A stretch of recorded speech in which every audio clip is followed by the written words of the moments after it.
Duncan and the Old Mine. It was summer on the island of Sodor. Duncan loved this time of year. Today he was especially excited. He was going to take a party of holidaymakers to see Culdy Caves. But Mr. Percival, the Thin Controller, had some bad news. The machines at the main coaling plant have broken down. The Fat Controller needs coal until they are mended. Mr. Percival told Duncan and Rusty to bring coal down from their mine in the hills. Then Thomas will take it to the coaling plant, he said. And, Mr. Percival added, Bertie the bus will take the holidaymakers to Culdy Caves. Duncan was very disappointed. He wanted to go to the caves. Pulling coal trucks wasn't an exciting job at all. As Duncan was puffing slowly to the mine, he noticed an old line branching off into the trees and bushes. "That looks like a good place for an adventure," said Duncan excitedly. "I wonder what's down there." Duncan pushed his way through the barrier. Rusty was coming down the hill with trucks full of coal. He stopped when he saw Duncan. "Look what you've done, Duncan," he hooted. "Why did you break through the barrier?" "I wanted an adventure," Duncan wished quietly. "This isn't the time for an adventure," tooted Rusty. "We've got work to do." But Duncan didn't want to pull coal trucks anymore. All he could think about was having an adventure. So he puffed further down the line. Duncan clattered along the old line. Finally, the line disappeared into the side of the mountain. It looked like the entrance to an old mine. "This is better than caves any day," he told himself excitedly. And he puffed inside. Duncan was too excited to think clearly. He puffed straight into a roof support. And suddenly, the roof collapsed behind him. Duncan was trapped. "Oh no," Duncan wished. "How am I going to get out?" Back at the transfer yards, Thomas was waiting. "Where's Duncan?" Thomas asked. "I don't know," said Rusty. "I'd better go and look for him."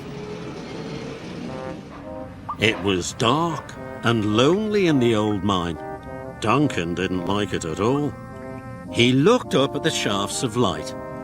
"Maybe if I whistle, someone will hear me." Duncan whistled as loudly as he could, but there was no reply. He tried again, even louder. But Rusty didn't hear Duncan's whistle. He was too far away. "No one knows where I am," wished Duncan miserably. "I'll have to find my own way out." Duncan puffed slowly forward. Inch by inch, Duncan crept further into the mine. It was dark in the tunnel and getting darker. Then suddenly, he bumped into a set of buffers. Duncan could go no further.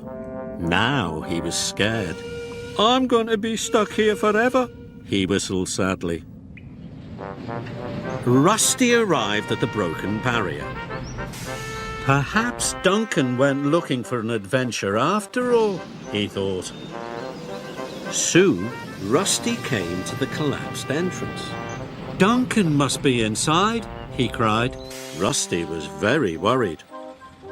Duncan was still trapped.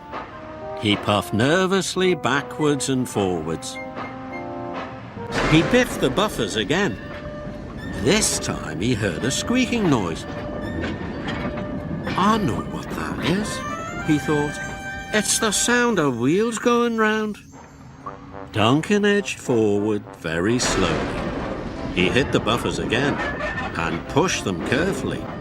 They moved, and as they moved, the wheels squeaked. Duncan hadn't hit buffers at all. He had run into some trucks. "If there are some trucks on this track," He thought, maybe it'll lead somewhere. He pushed the truck slowly forward along the track. Soon, he saw a light at the end of the tunnel. But the way out was boarded up. Must think clearly, he huffed to himself. Then he had an idea. With all his puff, Duncan bashed the trucks, and they crashed and smashed through the boards. Duncan was free. I did it, he hooted happily. Rusty heard the crashing sound. He hurried on to see what it was. Soon he found Duncan. "Where have you been?" he cried. "I had an adventure," puffed Duncan happily, "and look what I found." Rusty could hardly believe it. Duncan was pushing trucks full of coal. Duncan and Rusty raced the trucks down the mountain to Thomas. Duncan and Rusty pulled into the transfer yards. Thomas was very happy to see them, and so was Mr. Percival. Duncan told Mr. Percival all about his adventure. Mr. Percival told Duncan he was very lucky. Duncan should not have broken through the barrier.